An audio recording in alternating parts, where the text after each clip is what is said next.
तो हाँ, सिंस ये video ending and post credit scene के एक्सप्लेनेशन का है तो ऑब्वियस है कि भाई यहाँ मेजर स्पॉयलर्स होंगे, तो मूवी नहीं देखे तो अपने रिस्क पर ही ये वीडियो देखना। सबसे पहले अगर एंडिंग की बात करें तो यहाँ हर ऑडियंस का एक ही क्वेश्चन है कि यहाँ जो कैंग का वेरिएंट दिखाया गया था क्या वो सही में मर चुका है। एंड द आंसर इज कि ऐसा कम ही होता है कि मार्वल वाले अपनी मूवीज में विलन को डायरेक्ट मरता हुआ दिखा दें।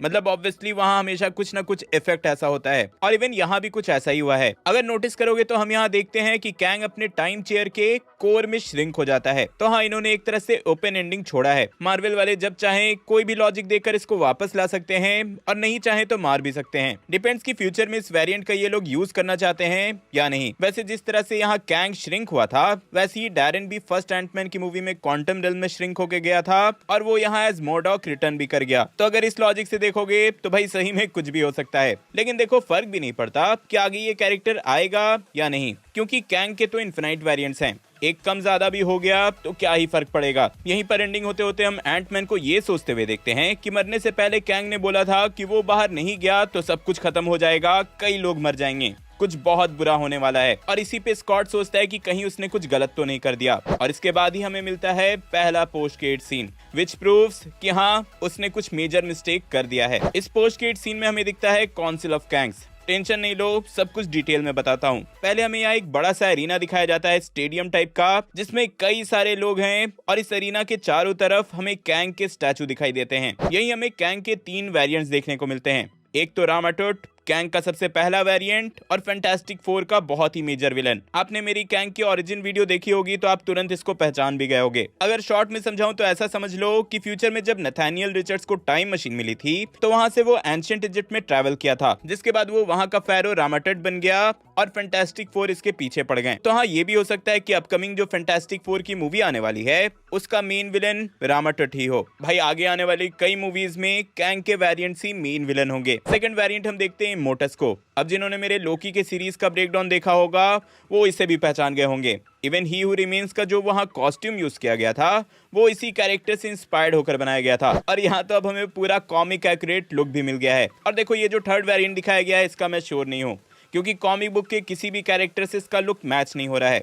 लेकिन हाँ, कुछ लोग रेडिट पे ये जरूर बोल रहे हैं कि कुछ रिपोर्ट्स ऐसे हैं कि ये थर्ड वेरिएंट स्कारलेट सेंटूरियन हो सकता है। स्कारलेट सेंटूरियन कैंग का वो वेरिएंट है जो कि डॉक्टर डूम से इंस्पायर होकर बना था। तो हम इन्हीं तीनों को डिस्कशन करते हुए देखते हैं। एक बोलता है कि जो एग्जाइल्ड कैंग था वो मर चुका है, और एक बोलता है कि तुमने तो इसे नहीं मारा बल्कि एक अवेंजर ने उसे मारा है। और इसी बात से ये कंफर्म हो जाता है कि भाई जो वेरिएंट कैंग का यहाँ मरा है उससे भी ज्यादा एविल वेरिएंट ये लोग हैं। मतलब इनका मोटिव मरे हुए कैंग से भी ज्यादा एविल है और इन्होंने ही उस कैंग को एग्जाइल किया होगा क्वांटम रेल्म में। कह सकते हो कि क्वांटमेनिया का जो कैंग वेरिएंट है वो लोकी के ही हू रिमेन्स टाइप का है। बस लोकी वाला वेरिएंट सब कुछ थोड़ा ऑर्गेनाइज्ड एंड पीसफुल वे में कंट्रोल करता था, एंड यहाँ जो कैंग था वो एग्रेसिव वे में। इसके आगे वो लोग मल्टीवर्स का टाइमलाइन दिखाते हैं जो कि लोकी के सीरीज के बाद से स्टार्ट हुआ है। मतलब सारे यूनिवर्स के टाइमलाइंस एक दूसरे से कोलाइड हो रहे हैं, वो वाला सीन। और बोलते हैं कि उनको मल्टीवर्स के बारे में पता चल चुका है, इन्हें अब रोकना होगा। तो हाँ, इसके साथ एक तरह से बिगनिंग हो चुकी है मल्टीवर्सल सागा की। और इसके बाद हमें मिलता है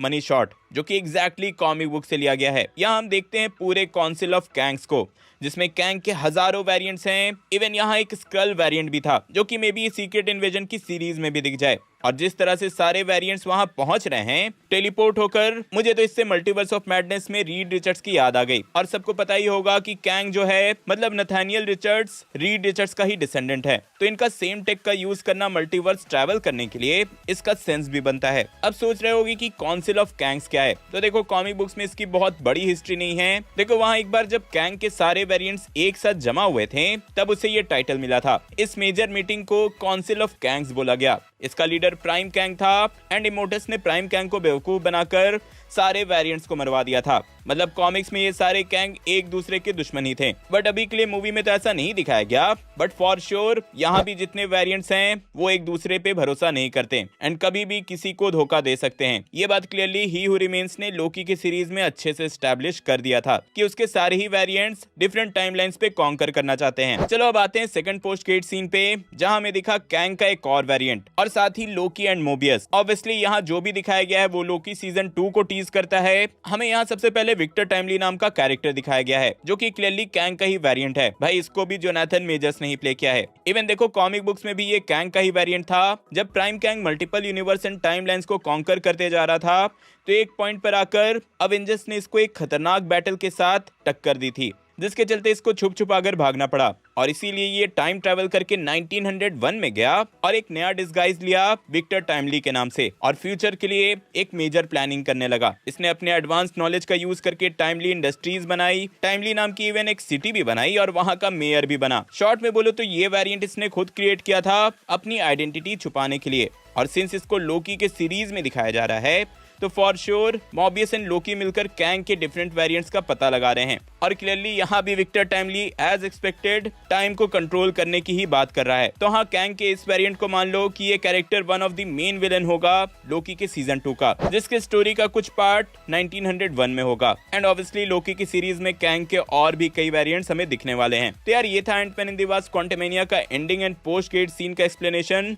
होप सो कि सब कुछ क्लियर हो गया होगा, लेकिन फिर भी कुछ डाउट है तो कमेंट में पूछ लेना। एंड वीडियो अच्छी लगी तो लाइक शेयर एंड सब्सक्राइब करके जाना। क्वांटमेनिया का मेरा रिव्यू देखने के लिए ऊपर वाली वीडियो देखें एंड कैंग की कॉमिक बुक स्टोरी जानने के लिए नीचे वाली। मैं जल्दी और नए वीडियो लेकर आऊंगा। टिल देन बी देसी बी नर्ड।